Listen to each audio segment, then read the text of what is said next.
ขอนิมนต์พระภิกษุสงฆ์สามเณรเจริญพรแม่ชีโยคีนั่งคุกเข่าพนมมือ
บูชาพระรัตนตรัย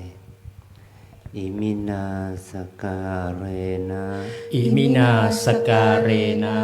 พุทธังอภิปูชยามะ พุทธังอภิปูชยามะ อิมินาสการเรนะ อิมินาสการเรนะ ธัมมังอภิปูชยามะ ธัมมังอภิปูชยามะ อิมินาสการเรนะ อิมินาสการเรนะ สังฆังอภิปูชยามะ สังฆังอภิปูชยามะ อะระหังสัมมาสัมพุทโธภควา อะระหังสัมมาสัมพุทโธภะคะวา พุทธังภควันตังอภิวาเทมิ พุทธังภะคะวันตังอภิวาเทมิ สวากขาโตภควตาธัมโม สวากขาโตภะคะวตาธัมโม ธัมมังนัมสสามิ ธัมมังนัมสสามิ สุปฏิปันโนภควโตสาวกสังโฆ สุปฏิปันโนภะคะวะโตสาวกสังโฆ สังฆังนามามิ สังฆังนามามิ หันตมยังพุทธัสสะภะคะวะโตปุพพภาคะนะมะการังกะโรมาเส นะโมตัสสะภะคะวะโตอะระหะโตสัมมาสัมพุทธัสสะนะโมตัสสะภะคะวะโตอะระหะโตสัมมาสัมพุทธัสสะนะโมตัสสะภะคะวะโตอะระหะโตสัมมาสัมพุทธัสสะอัญชรีวันทาอภิวาทอัญชรีวันทาอภิวาทอัญชรีวันทาอภิวาทอัญชรีวันทาอัญชลี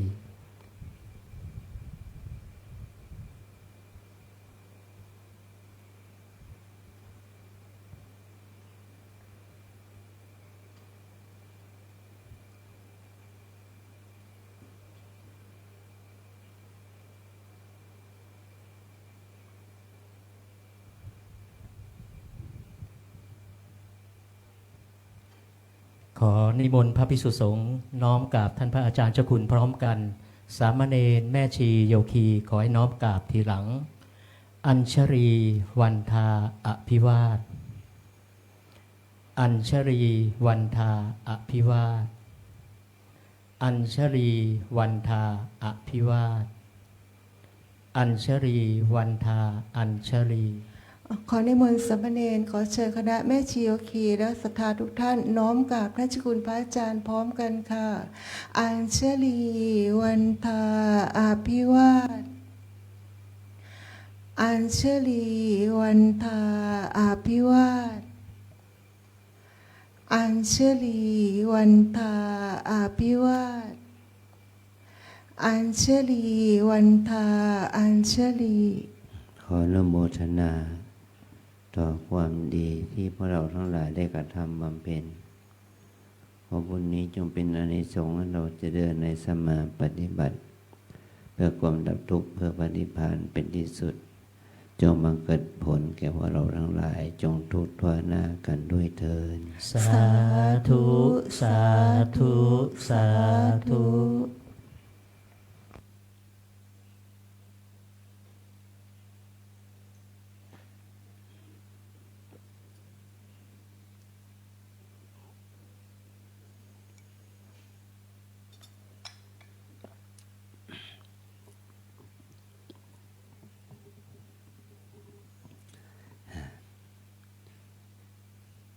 พ วันนี้พวกเราทั้งหลายได้มาทำกิจเกี่ยวกับเรื่องของวันธรรมสวนะวันพระเดี๋ยวก็วันนี้เป็นวันที่ตรงกับวันประสูติของสมเด็จพระราชินี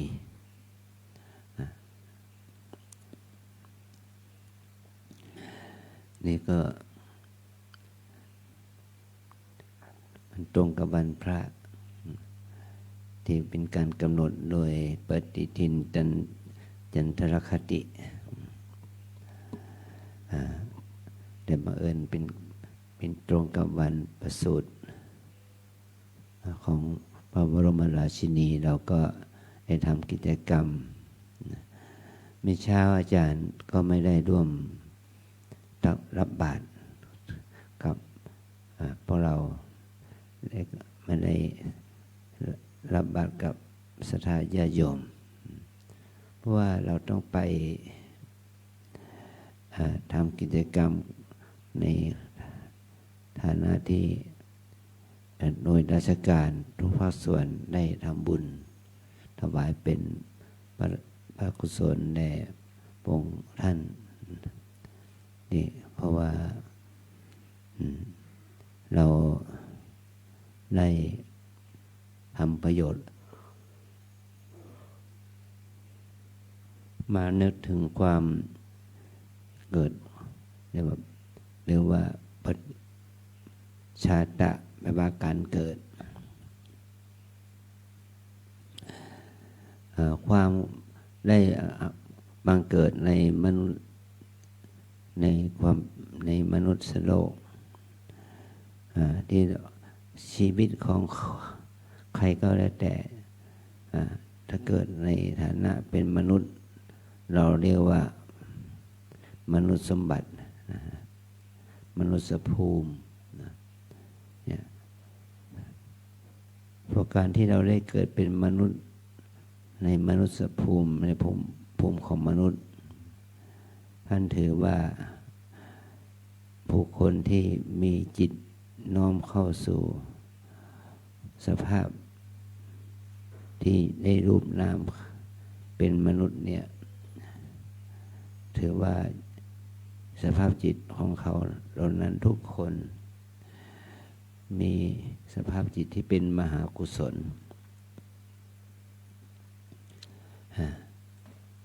เป็นมหากุศลที่เป็นได้อัตภาพเป็นมนุษย์มนุษย์เหล่านั้นที่มาปฏิสนธิในมนุษย์เนี่ยมีสภาพจิตเรียกว่ามหาวิบากอยู่มีผลเป็น9อย่างประเภทนี้จิตที่เป็นมหากุศล9อย่างก็จิตที่เป็นโสมนัสมีปัญญาแล้วก็มีจิตที่เข้มแข็งอสังขาริกประเภทที่2ก็คือมีจิตโสมนัสมีปัญญาแต่สภาพจิตเป็นสังขาริกเกิดขึ้นโดยไม่มีกำลังแต่มีปัญญามีโสมนัสประเภทที่3มีจิตที่เป็นโสมนัสแต่ขาดปัญญาแต่เกิดขึ้นเองมีกำลังประเภทที่4จิตที่เป็นโสมนัสไม่มีปัญญาแต่ไม่เข้มแข็งจิตไม่เข้มแข็งอสังขาริกสังขาริกส่วนอีก4ข้างเหลือเป็นจิตที่เป็นอุเบกขามีปัญญาแล้วก็ชอบมีจิตที่เป็นอสังขาริกอสังขารไม่มีการปรุงแต่งถ้าจิตเป็นอุเบกขามีปัญญาเป็นสังขาริกหมายถึงว่ามีการปรุงแต่งถึงจะเนี่ยแล้วก็อันที่3ที่4ก็จิตเป็นอุเบกขาไม่มีปัญญาเป็นอสังขาริก แต่จิตไม่อุเบกขาไม่มีปัญญาเป็นสังขารอสังขารแปลว่าไม่ปรุงแต่งสังขารแปลว่าปรุงแต่งถ้า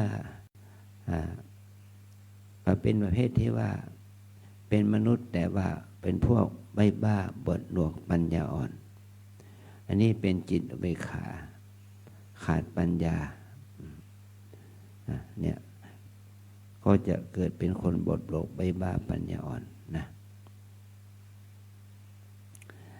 เรียกว่าจิตที่เกิดมาเป็นมนุษย์นี่มีสภาพจิตออกเป็น9ประเภทคนบางคนเฉลียวฉลาดปราดเปรื่องมีจิตยิ้มแย้มแจ่มใสแล้วก็มีความคิดสร้างสรรค์เป็นความคิดนำนี่ก็ถือว่าเป็นยอดคนนะแต่ว่าถ้าเราเกิดมาในลักษณะไหนก็ตามแต่ถ้าสภาพจิตของเรานั้นมีสภาพจิตที่มีกิเลสมีถูกอารมณ์สุขสิ่งแวดล้อมทำให้เรารู้สึกมีความคิดอะไรมีกิเลสมากเฉลียวฉลาดแต่มีกิเลสมากมีความโลภมากมีความคิดที่ไม่ดีมันก็เป็นบาปเป็นอกุศลที่มีกำลังกล้าแต่ถ้าเกิดมาแล้วอยู่ในสังคมที่ดีมีการสั่งสอนแนะนำที่ดีลดความโกรธโลภหลงมีเมตตากรุณมีจิตมีเมตตากรุณดีก็จะทำให้เขาได้สร้างบุญกุศลที่ดีเกิดขึ้นก็จะคือว่าเป็นเกิดมาเพื่อมันเป็นความเป็นแบบโพธิสัตว์เป็นนักบุญเป็นและทำกิจกรรมนั้นใหญ่ในทางที่ดีบุคคลบางคนก็เกิดมาก็มีความคิดมีทัศนคติที่ไม่ดีชอบอาศัยสิ่งแวดล้อมคบหาบุคคลมีทัศนคติที่ไม่ดีก็ก่อให้เกิดเป็นภาระเป็นโทษเป็นภัยหมายความว่าชอบในทางที่เป็นบาปเป็นอกุศลมันก็จะก่อให้เกิดโทษสูญเสียสูญเปล่ากรณีอย่างนี้เรามีความคิดมีทัศนคติของคนเราถึงแม้ว่าฐานจิตจะดีมาแต่เกิดแต่ว่ามีมุมมองมีทัศนคติที่ไม่ดีก็เป็นโทษเปล่าถ้ามีทัศนคติการอบรมสอนสมาดีก็เป็นคุณนะเป็นก็ว่าเรามาบวชเนี่ยเรามาดูที่วัดนี้เรามาบวชเรามีอวัยวะน้อยใหญ่สมบูรณ์แล้วแต่เรามาปฏิบัติเนี่ยเราได้รับการสั่งสอนแนะนำมีกิเลสอกุศลเกิดขึ้นบาปอกุศลเกิดขึ้นก็ทำให้เขากระทำพูดคิดในทางที่ไม่ดีแต่ถ้าเขามีกุศลเกิดขึ้นทำพูดคิดในทางที่ดีมันก็เป็นคุณเป็นบุญแก่เขาแก่คนเนี่ยเพราะว่าคนเราจะดีแต่เกิดมันก็มีอยู่จะดีแต่เกิดแล้วก็เอามาเพิ่มพูนคุณงามความดีในฐานะที่เรามีสังคมที่ดีมีการแนะนำคำสอนกันที่ดีมีข้อคิดมีข้อคิดมีข้อวัดปฏิบัติที่ดีมันก็จะดียิ่งขึ้นอันนี้ขอให้เราได้รู้ว่าคนเรานั้นมันจะดีได้ก็ต้องอาศัยการคบหาสมาคมว่าการสมาคมกับคนอื่นด้วยนะต้องคบหาสมาคมกับคนอื่นด้วยต้องเฟื้อเกื้อกูลได้รับฟังได้คบหาสัพบุรุษคนดีด้วยจึงทำให้กลายเป็นคน ที่อยู่ในสังคมที่ดีมีมุมมองมีทัศนคติที่ดีมีกุศลธรรมเกิดขึ้นนี่แม้พระสัมมาสัมพุทธเจ้าเนี่ยอย่างตัวอย่างว่าสัมมาสัมพุทธเจ้าที่เป็นพระศาสดาของเราเนี่ย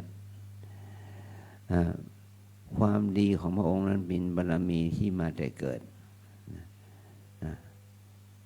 มีจิตเข้มแข็งมีพระปัญญาเฉลียวฉลาดมีพระทัยเมตตาการุณและพระองค์ก็ยังใฝ่หาในทางที่ดีหาแนวทางหาวิธีการหาอะไรทางที่ดีจึงได้เป็นพระพุทธเจ้าได้เป็นพระสัมมาสัมพุทธเจ้าแล้วก็สอนคนอื่นดีแนะนำคนอื่นไปในทางที่ดีทำให้คนทั้งหลายเราเคารพนับถือในทางที่เป็นไปที่เป็นบุญเป็นกุศลก็จะก็ขอให้เกิดประโยชน์สุทธิผลแก่มนุษยชาติมาเป็นเวลาถึง 2,000 กว่าปีมาแล้วเนาะนี่คือความดีที่เกิดจากพื้นฐานจิตที่ดีเราทั้งหลายก็ควรที่จะเรียนรู้การประพฤติปฏิบัติธรรมมีการทำดีพูดดีคิดดีให้ก่อให้เกิดประโยชน์แก่คนรอบข้างเมื่อประโยชน์เกิดขึ้นกับคนรอบข้างได้ดีมีความเบิกบานเนี่ยมีความเชื่อมั่นมีความงดงามไพบูลย์เพิ่มพูนกุศลเนี่ยมันก็เป็นประโยชน์ต่อสังคมในวงกว้างเราที่เราได้มาปฏิบัติธรรมคราวนี้ก็เป็นคุณเป็นประโยชน์แก่เราขอให้เราทั้งหลายนั้นได้เห็นคุณค่าของการปฏิบัติภาวนาให้ยิ่งขึ้นไปเพราะว่าการทำความดีนั้นมันต้องอาศัยความเอื้อเฟื้อเกื้อกูลทั้งแก่ตนทั้งของตนและของคนอื่นมาเอื้อเฟื้อเกื้อกูลถ้าเราได้รับการใส่ใจเอาใจใส่ดูแลจากคนอื่นในทางที่เป็นคุณเป็นประโยชน์อย่างนี้มันก็จะทำให้โลกหรือสังคมอยู่ด้วยความเป็นสุขนะในช่วงนี้เราก็อากาศมันก็ไม่แน่นอนเดี๋ยวฝนตกเราเห็นสภาพสิ่งแวดล้อมเป็นธรรมดาเนาะแต่เรามาอยู่ที่วัดก็มาเพื่ออะไรมาเพื่อสร้างบุญมาสร้างกุศลมาสร้างความดีแล้วก็ต้องเอื้อเฟื้อเกื้อกูลหมู่คณะเกื้อกูลกันเมื่อเราสร้างสิ่งที่ดีงามเกิดขึ้นมันก็ทำให้ความสุขความเจริญจะเกิดขึ้นกับเราไปด้วยเกิดขึ้นกับหมู่คณะไปด้วยนะนี่เพราะว่าเช่นในส่วนนี้เราน้อมถึงคุณของพระพุทธเจ้าน้อมถึงคุณของพระธรรมของพระสงฆ์จะทำพูดคิดอะไรก็ก่อให้เกิดประโยชน์นะแม้ว่ามันจะมีอะไรต่อมีอะไรเยอะแยะมันก็ว่าต้องความคิดความเห็นของคนมันก็แตกต่างกันเยอะแยะแต่เราจะต้องสนใจที่จะฝึกฝนอบรมตนเองเพื่อให้เกิดมหากุศลให้เกิดประโยชน์เกื้อกูลแก่สังคมโบกว่าหมู่มากเมื่อเราได้เกื้อกูลกับสังคมหมู่มากไปในทางที่ดีมันก็ก่อให้เกิดประโยชน์สุทธิผลแก่พวกเราด้วยแก่พระสงฆ์องค์เนรทั้งหลายเนี่ยแก่แม่ชีโยคีแก่ทุกคนนะเมื่อเราทำในสิ่งที่ดีงามก็ก่อให้เกิดความสุขความเจริญแก่เราเองนี่เราต้องช่วยกันทำกิจกรรมน้อยใหญ่นะ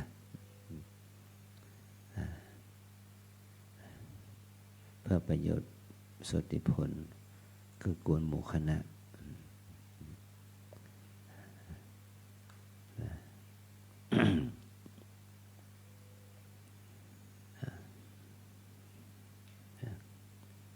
Today Buddhist holiday, the day for respect worship to the Tipper James by practicing, by doing, by training the insight. Our mind improve wholesome, good mind and wholesome mind by practicing. We practice for develop insight or wisdom or right understanding, doing for training aware and focus. Learning and practicing by training step by step. Today is special day, and today is special day, the day for the Queen of the King Rama 10 birthday. We focus, we develop insight for our mind in Buddhist holiday, and for happy birthday the Queen together. Now we start for ceremony for worship to Tipper James together, for develop, for progress the insight by doing, by practicing. And now we have time for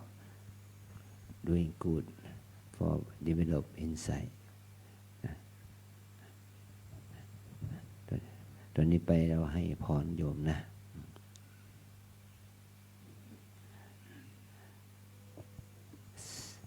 สัพพิติโยวิวัชชันตุสัพพะโรโควินาศตุมาเตภวันวันตรายโยสุขีทีกายุโกภาวะอภิวาทนาสิริสนิจังวุฒาปัจจายโนจัตตารโอธรรมวัฏฐันติอายุวันโนสุขังภาลัง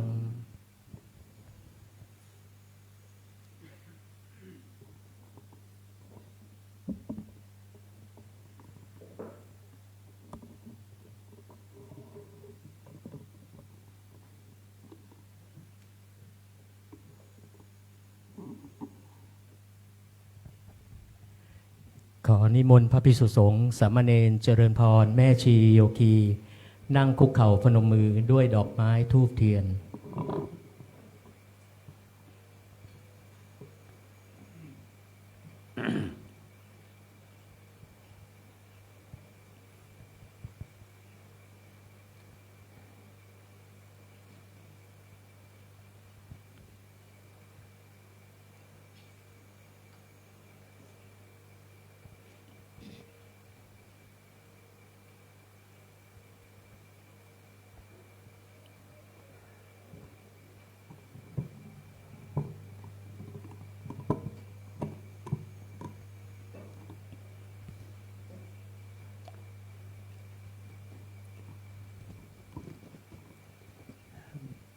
บูชาดอกไม้ธูปเทียนต่อพระรัตนตรัยยะมัมหะโขมะยัง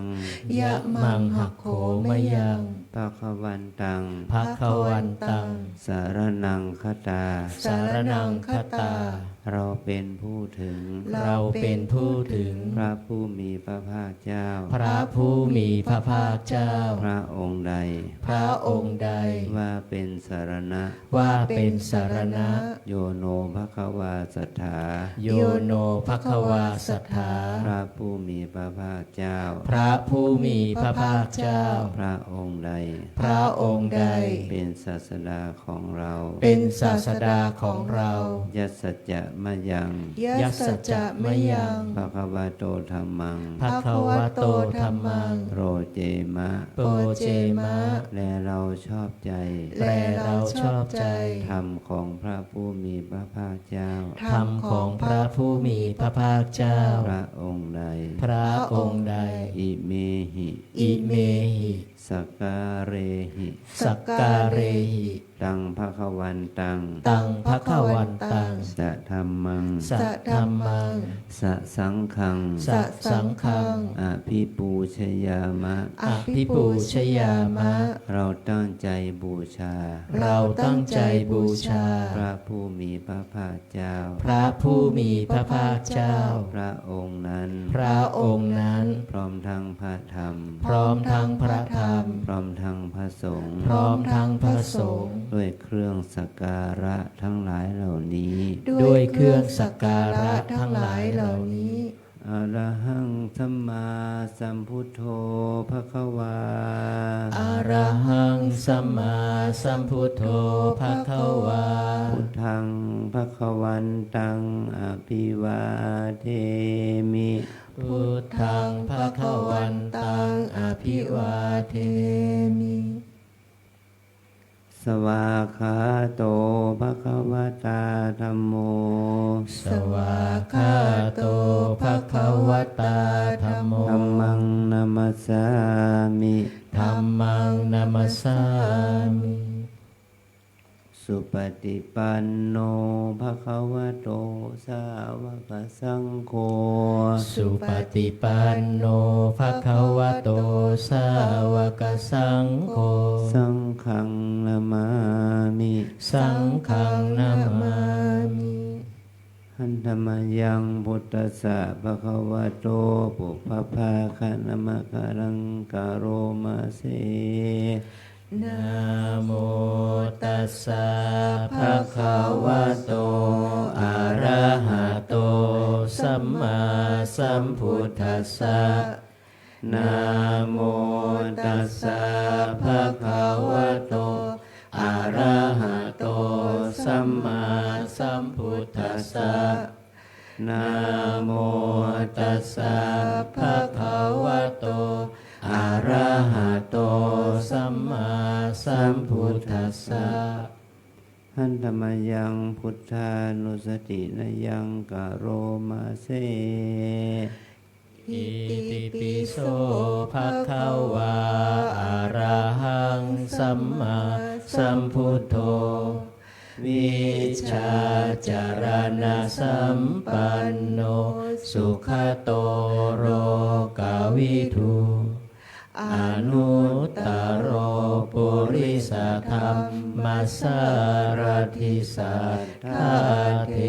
วมนุสานังพุทโธภควาติ กาก าย เย เย นะ นะ วาจายาวเจตสาวาพุทเทกุกมังปะกตังมยายังพุทโธปฏิคันหาตุอัจจยันตังการันตะเรสังวริตุงวะพุทเท หันธรรมยังธรรมานุสตินะยังกะโรมาเส ส วาคาโตภะคะวะตาธัมโมสันทิทิโกอาการิโกเอหิปัสสิโกโอปัญญิโกปัจจตังเวทิตาโพวินโยหิติกายเยนะวาจายาวเจตสาวาธัมเมกุกมังปะกตังมยายังธัมโมปฏิคันหาตุอัจจยันตังการันตะเรสังวริตุงวะธัมเม หันธรรมยังสังขานุสตินะยังกะโรมาเส สุปฏิปันโนภะคะวะโตสาวกสังโฆอุชุปฏิปันโนภะคะวะโตสาวกสังโฆญาญาปฏิปันโนภะคะวะโตสาวกสังโฆสามีจิปฏิปันโนภะคะวะโตสาวกสังโฆยะทิทังจัตตาริปุริสายุคานิอัตถปุริสบุคาราเอสะภะคะวะโตสาวกสังโฆอาหุนายโยปาหุนายโยทักขินายโยอัญชลีกรณีโยอนุตตรังบุญญาเขตังโรกัสสติกายเยนะวาจายวาเจตสาวาสังเคกุกมังปะกตังมยายังสังโฆปฏิคันหตุอัจจยันตังกาลันตะเลสังวริตุงวสังเคโยคีนะคะ เดินมาด้านหน้าวิหารนะคะ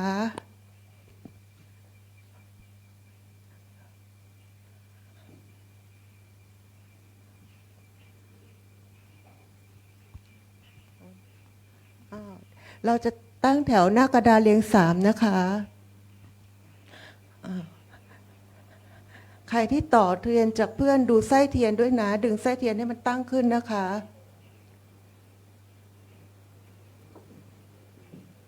เดินเร็วนิดนึงค่ะ1 2 3ค่ะคนที่4ก็ต่อไปที่ไรเดี๋ยวดึง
ะ